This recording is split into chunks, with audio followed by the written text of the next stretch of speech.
everyone, welcome to BFR Presents, a brief review of Hazbin Hotel Season 2, Episodes 5 and 6 by the ND Rebrillion. Okay, before we get started, you might notice that there's something different about this episode. I always aim to be transparent with what I do. This is not my voice. It's a voice clone of my voice, but it is AI. I wanted to try this out because, one, I'm not really in the best environment for high quality recording. Two, as a neurodivergent person who struggles with communicating and wrangling my thoughts, I often don't get to say what I want. And three, even when I do write my thoughts down and try to read them, there's still awkward pauses and scrambling, and this doesn't mean this is how I'm going to do things from now on. It's an experiment, and I always promise to be transparent about what I'm doing. Every word is still 100% mine, even if I'm not physically speaking it. Okay, with housekeeping out of the way, let's jump into episode 5. So right off the bat, we jump back into the action. Hel's reacting to Vox meeting Alistair, and we get a song almost immediately. It's high energy and so much fun. We get to hear the thoughts of the sinners and even get the overlord's reactions as well. Most of them are, if not excited, at least intrigued by the state of events. Alistair has been a top dog for quite a while, and even with his 7-year absence, he still held some influence in Hell. Meanwhile, we move to Charlie. She is desperately trying to get Emily's attention in heaven. Her goal of proving that redemption does work has become an obsession. Vaggie, who is still trying to figure out her name, so happy that they brought this back because it kind of got forgotten for a few episodes, is trying to comfort Charlie. She's still skeptical about the angels actually caring, but she clearly sees how important this is to Charlie. So she's all in with the support. They get this really sweet moment and share a kiss, but Charlie immediately breaks it with her hyperfixation on getting Heaven's attention. In the midst of all of this, we also see that Charlie is worried about Alistair. It's clear that she has a lot going on and is spiraling hard about all of it. Vaggie gets an idea to try and help. She's been trying to help the entire season, but Charlie either brushes her off or doesn't listen to her. We then get this hilarious interlude where Husk is in charge of the group therapy session, presumably because Charlie and Vaggie are preoccupied with other things. And Husk is the best and worst person for the job. He's literally insulting everybody, but telling them the truth. Really giving us a good callback to Loser Baby from Season 1, where he did the same thing for Angel Dust. We move to Vaggie going to Lucifer to ask for his help in dealing with Vox. We get a lot of info here, like Lucifer can't harm sinners because of the constraints of his punishment.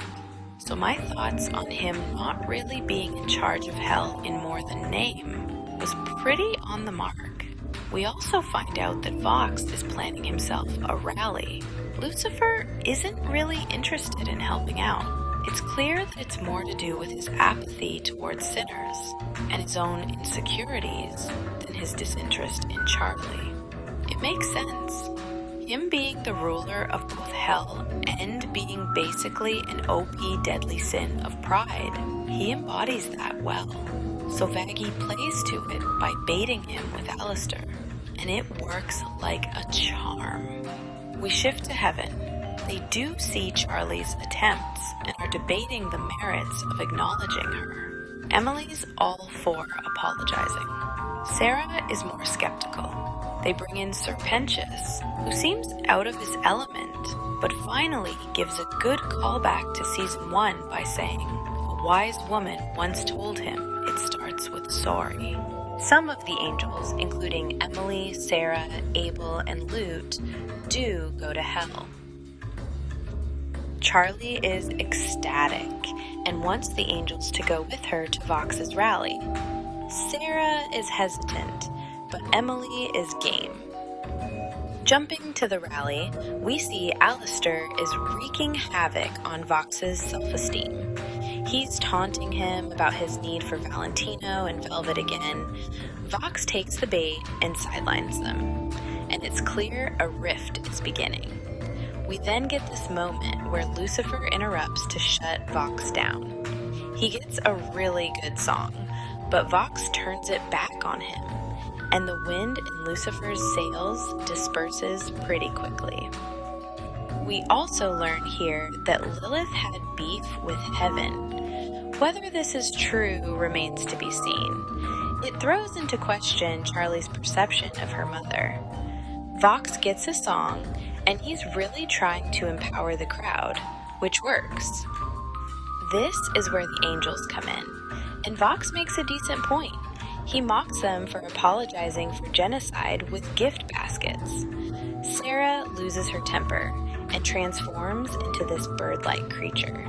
Vox declares war on heaven, and the angels retreat. Back at the hotel, Charlie and Vaggie finally have a confrontation.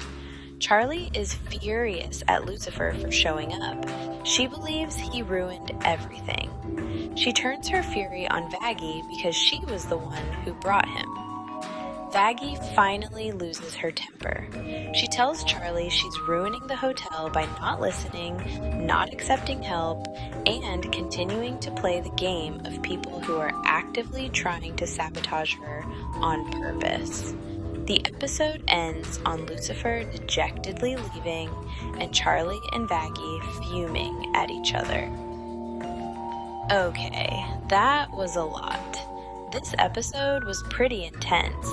Let's jump into the likes and dislikes, shall we? For dislikes, I feel like I've been harping on this, so I'll keep it short. Charlie's continued character arc assassination is becoming out of hand. There was really nothing redeeming about her in this episode. Her blaming Lucifer didn't even make any sense, and I feel like neither Vaggie nor Lucifer even attempted to point out that her logic was flawed. Now, to be clear, this is not fully a critique of the show. It partially is, because I feel like they could have included some inkling of character growth, but mostly this is just a dislike in the terms of my personal feelings. What I really liked was that Vaggie finally stood up for herself. She finally told Charlie about herself, and it was much needed. The music was killer as always. Loved getting some perspective from hell itself. I think the rally was also a really strong choice. Vox was giving off very familiar vibes. If you know, you know. But he also wasn't completely off base.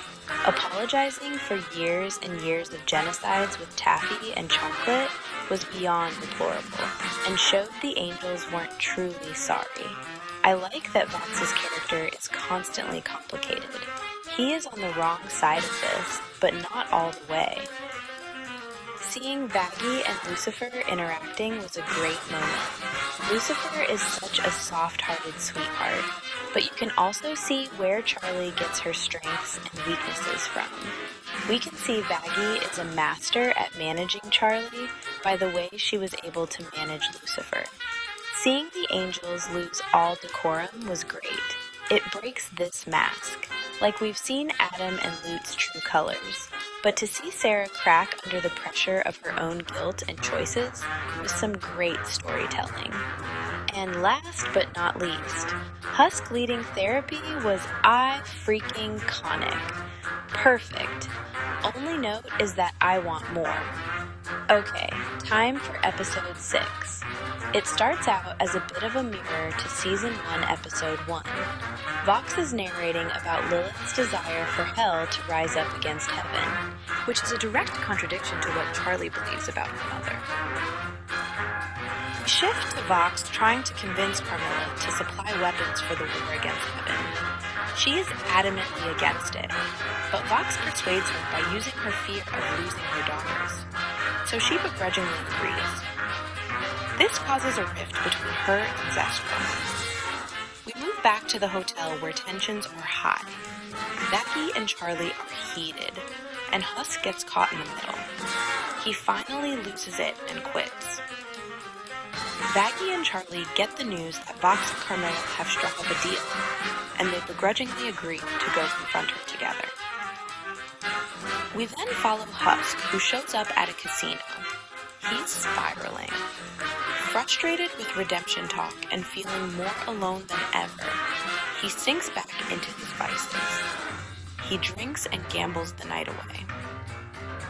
We get such a riveting song, Love in a Bottle, and it's heartbreaking. Jumping back to the confrontation with Carmilla, she reaffirms her decision. She points out that it was Charlie and Vaggie who started this war by challenging heaven and requesting angelic weapons. We get this moment where Charlie seems to realize something as they both leave, but Vaggie walks off. There starts to be a small light at the end of Charlie's character arc, Desecration. We go back to Husk and see that Angel Dust is a drag performer at the casino. He sings Losing Streak, an absolutely devastating and sensual song. It feels particularly targeted. Then we move to Vox, Velvet, and Valentino beginning to fall out over Vox relegating them to the background. Alistair is still in the background, instigating the rift further, and Vox continues to play into his hands. Vox requests an audience with Angel Dust. Back at the hotel, it's a complete disaster. Nifty, who was left in charge, neglected her duties. She's nifty, we all expected this, and is enthralled with a big band made up of bugs. Vaggie retires to her and Charlie's living quarters. We finally get some character growth and reflection. Charlie apologizes for not listening, for hyperfixating, and for blowing up on Vaggie. Vaggie is able to express her hurt and feelings while acknowledging Charlie's struggle. She immediately forgives her. We also find out that Charlie is using this hotel as a way to bring her mom back and make her proud. She's realizing and acknowledging that she's pushed all of her friends and family away and starts another spiral. Vaggie interrupts with an absolute banger of a song, Easy, where she reminds Charlie that they're in this together, and that if a princess from hell and a fallen angel from heaven can find love in the darkest pit, then they can do anything. And while I wasn't able to observe this firsthand, many sources I consulted later say that the visual inferred intimate activities during this number, we then get a true moment between Angel and Husk. They finally address the redemption debacle. Husk apologizes and explains he felt like he wasn't worth saving. It mirrors Angel admits that he thinks redemption is out of the realm of possibility for him. He calls back to Loser Baby, and they have this moment of commiseration. Angel gets called away to a job. Husk is adamant that he wouldn't be back to the hotel, but Angel was adamant that he would be. Flash to Angel believing that he is going on a job or doing a porn shoot, but it's Vox. And we find out so much. Angel has been being tortured, hypnotized, and forced to be Vox's spy on the hotel. Angel tries to resist, but Vox tortures him again and plans to use him to do damage to the hotel in a public way. We swiftly move to Lucifer, who is watching Duck TV, and we see Charlie calling him and asking for his help. Okay, that was even more than episode 5. Let's get into the dislikes and likes. Not too many dislikes this time around. I would have liked to see Vaggie bring Charlie to account more fully, but overall, I'm glad she even stood up for herself. I would have liked a little more time with Carmilla and Zeshul. I feel like their rift over her decision is important. but I just don't have the emotional scaffolding and investment to fully feel it. As for likes, I'm so grateful for Charlie's reflective period. I'm hoping it sticks, and her healing can start. I'm immensely proud of Vaggie for standing up for herself. I'm devastated by the angel dust twist, but I love it at the same time. The cliffhanger was a bold move that I really appreciated. Angel dust and drag sent me into a full buy panic, so I appreciated that so much. Keep David's voice also sent me into a buy panic. Seriously, that man's voice is so rich with emotion. I also just loved getting to see more of Husk. I've been wanting more characterization of him, Angel, Nifty, and Cherry, and I feel like I got a lot of that this episode. Nifty's bug band was adorable. I swear, I love her so much. Okay, we're just about done, y'all. Let's jump into my predictions and theories. Honestly, it's anyone's guess what's going to happen next. I feel like Rosie is going to make another appearance. Somehow, I think everything that is happening is making Alistair extremely smug. I think that Angel Dust will continue on a redemption journey. The call out of him feeling like it's not possible for him felt like a waving flag. I'm thinking Carmilla is going to play a bigger part in this somehow. And I think that Serpentius is going to end up helping his friends. Perhaps Emily helps and she falls to hell. I'm also curious about the Speaker of God. We haven't heard from her in a while, but I feel like she's going to be involved with this somehow. Well, thank you all for sticking with me for yet another recap and review episode. I didn't say this last time, but if you enjoyed this content, be sure to give a like, comment, and subscribe. Share with your friends. I will see you next week for the final 2 episodes of Hazbin Hotel Season 2. See you then.